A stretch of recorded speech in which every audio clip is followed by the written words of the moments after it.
আজকে নাসির তামিমার মামলায় যুক্তিতর্ক উপস্থাপনের দিন ধার্য ছিল। আমি নাসির হুসাইনের পক্ষে যুক্তিতর্ক উপস্থাপন করেছি।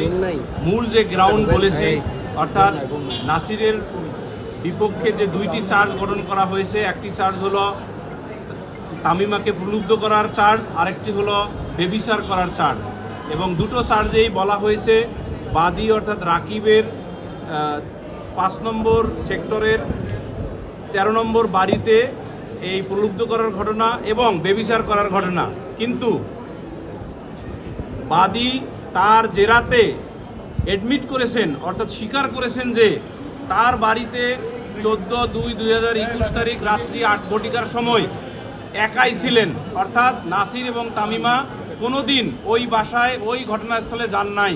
ফলে যেটা দাঁড়ালো, ঘটনাস্থলে যে দুইটি চার্জ নাসিরের বিপক্ষে গঠিত হয়েছে এবং তামিমার বিপক্ষে 5টি চার্জ গঠিত হয়েছে, সেই 5টি চার্জের কোনো ঘটনাই চার্জে উল্লেখিত ঘটনাস্থলে ঘটে নাই।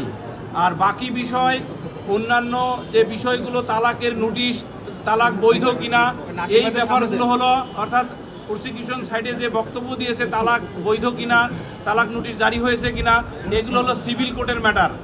এবং মেনটেনেন্স, এগুলো হলো ফ্যামিলি কোর্টের ম্যাটার। এটা এই কোর্টের এখতিয়ার না। এই বিষয়গুলো আর্গুমেন্ট করেছি। যেহেতু একটি মামলার একটি ঘটনা বা অপরাধের 4টি উপাদান থাকে, একটি হলো time of occurrence, place of occurrence, আর এটা হলো ম্যানার অফ অকারেন্স, আর হলো পারসন। তা আমাদের যেহেতু প্লেস অফ অকারেন্সে কোনো ঘটনাই ঘটে নাই, তাহলে 5টি চার্জই নিরঙ্কুশভাবে অপ্রমাণিত হয়েছে এবং 5টি চার্জ হইতে নিরঙ্কুশভাবে বেকসুর খালাস পাইবেন এই প্রত্যাশা করতেছি।